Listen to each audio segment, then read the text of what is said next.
Na década de 80, iníciozinho da década de 80, o processo de redemocratização do Brasil, eu estava na SEMEC de Belém e junto com um grupo de 4 professores, professor José Guilherme Castro, professora Josebel Akel Fares, professora Josse Fares, professor Reivaldo Vinas, nós implantamos uma disciplina chamada Literatura Paraense.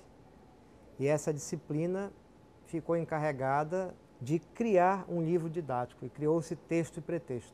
Através do texto e pretexto, autores paraenses passavam a ser tema de estudantes da rede municipal, ou seja, fora do espaço acadêmico. E foi uma experiência riquíssima, porque ali nós levamos para mais de 21.000 crianças e jovens a obra de pessoas como Dalcídio, Bruno de Menezes, Eneida, Rui Barata, Apio Campos, Lindanor Celina. Como divulgador da obra de Dalcídio, eu faço parte de uma comunidade científica de dalcidianos, né, que tentam conseguir que o Dalcídio seja efetivamente lido e recebido, né? Porque até agora a gente pode dizer que é um autor que fica meio à margem, semi-esquecido, a gente pode dizer, no panorama da literatura brasileira, sem falar da literatura universal. Tem-se uma nova versão do Chove.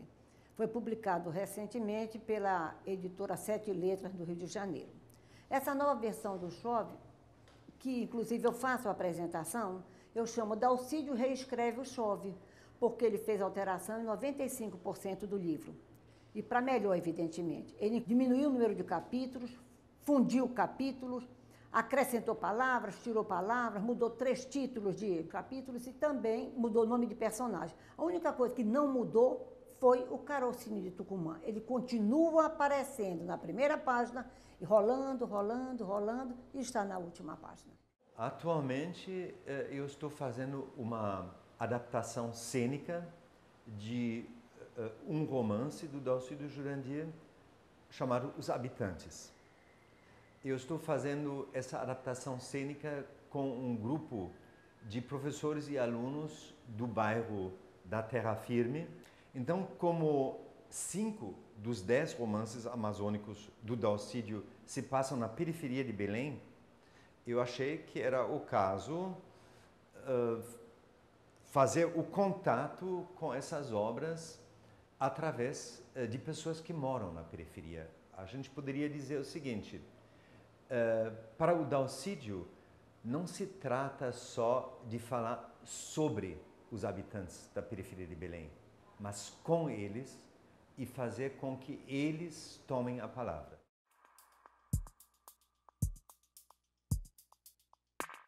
Fala-se muito sobre uma possível disputa ou inimizade entre Jorge Amado e Dalcídio, né? E certa vez o professor e escritor Vitor Júdice, em visita a Belém, nos contou uma história muito curiosa. Ele, Vitor, era empregado da editora Record e a Record negociava com Jorge Amado a edição de exclusividade da obra do escritor baiano. Então o Jorge, antes de assinar, disse, olha, eu vou fazer o contrato com um porém. Vocês devem editar o livro Ribanceira, o romance Ribanceira de Dalcídio Jurandir. E foi assim então, segundo Vitor Júdice, que o Dalcídio teve a possibilidade de publicação do seu último romance pela editora Record. Poucos escritores sabiam divulgar. E esses escritores que divulgavam, que foram mais reconhecidos, a obra dele foi reconhecida nacionalmente, esses escritores tinham um emprego público ou então tinham uma família que poderia bancar, né, financeiramente. Você pode ver, Jorge Amado tinha uma família, inclusive de fazendeiro na Bahia. Fernando Sabino, por exemplo, também sabia fazer marketing, um dos raros. Outra coisa assim muito curiosa que pouca gente sabe é que Jorge Amado foi o grande articulador para que Dalcídio recebesse em 1972 o prêmio da Academia Brasileira de Letras pelo conjunto da obra.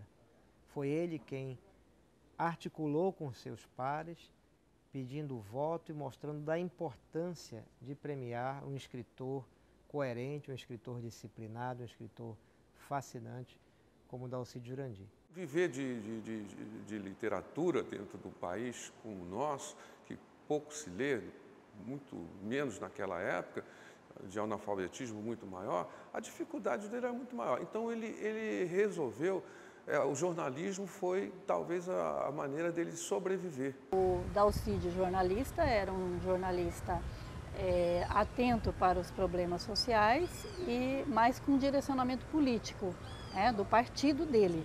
E muito do que ele fala é em função dessa questão, dessa ligação da sociedade com a possibilidade de mudança dessa sociedade em função do poder tomado pelo partido dele, no caso, que era o Partido Comunista Brasileiro. Então ele não sabia divulgar, ele não tinha assim capacidade de ganhar dinheiro, não sabia ganhar dinheiro. Ele era uma pessoa que só pensava na literatura dele. Ele sofreu muito e eu achava um absurdo uma pessoa como ele, que teve sempre andando em linha reta, sempre cuidando de não magoar as pessoas ou de cuidar da vida dele, sem visar lucros, pelo menos ele não se importava, ele tinha um objetivo, que era terminar a obra dele e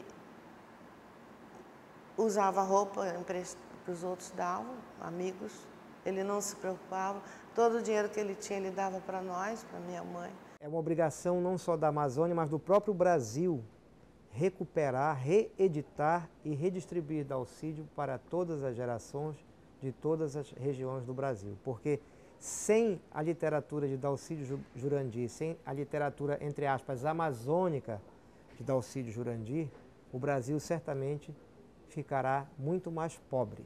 Eu, como cidadã brasileira, acho que ele tem que ser estudado, tem que ser divulgado, tem que passar para todo, tem que dar aos brasileiros, pelo menos, a oportunidade de ouvir, de ler Dalcídio Jurandir.